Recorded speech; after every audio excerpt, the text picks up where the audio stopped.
Justin, talk to me a little bit about your bunker game. So we talked about it before.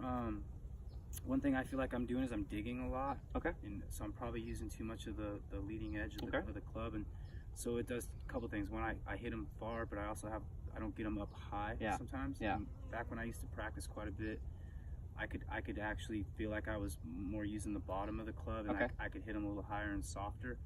I've lost a little bit of that. It could be my setup. I'm not really sure. And then kind of like the putting thing, for me in bunkers, is distance control. So because of how I'm coming into the ball, it's really hard for me to, sometimes the ball will check, sometimes the ball will just really release. But even like picking, you were telling me too, like picking spots on the green, not necessarily paying attention to the flag. Right. And if my face is, and maybe I'm releasing too much, you're talking about the face of the club. So obviously that's going to de-loft it, and I'm going to be using the leading edge even more. So I'm having a hard time landing in those spots. Where when I was younger, that wasn't really the case so much. So yeah, I got you. Your thoughts about cause and effect, why this is kind of happening, they're pretty spot on. Now we're going to get into what's actually happening when that toe closes over and that leading edge gets into the sand before the bounce, before the sole of the club or the bounce. So let's hop into the bunker. Aha, I see.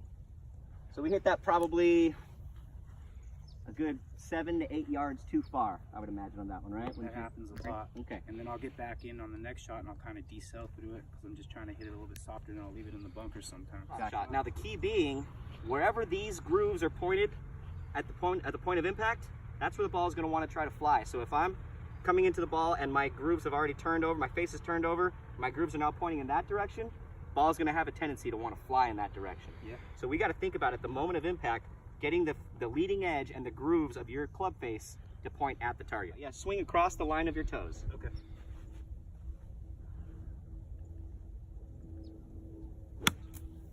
Very good. All right, now this is what I wanted to point out. Let's take that setup one more there. So I got to open a little bit and get You got to change your stance that allows you to lay the club open where it's still pointing in the line of your flight, intended flight. All right, makes sense.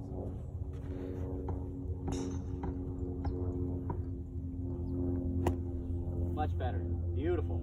Look at that proximity to the hole. We're about 5 feet away from the cup, and it had Stop on it because I didn't do it. Checked exactly correct. So you got under the golf ball to produce the appropriate amount of backspin to get the ball to check up and not go too far past the ball. That's exactly what we were after.